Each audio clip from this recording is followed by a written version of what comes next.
Fry করি এবং আপনাদের সাথে শেয়ার করি।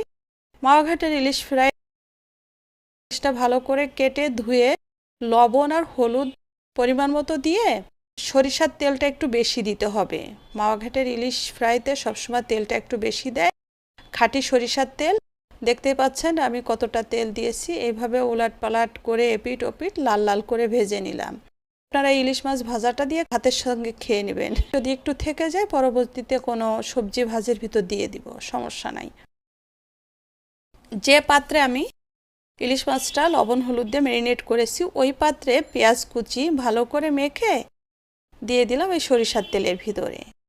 একটু হাফ ভাজা হয়ে গেলে অ্যাড করে দিলাম ৬-৭টা শুকনা মরিচ। ইলিশটা ফ্রাই করে তুলে শুকনা মরিচ এবং পেঁয়াজ ব্রেস্তা করে একটা সার্ভিং ডিশে নামিয়ে নিলাম।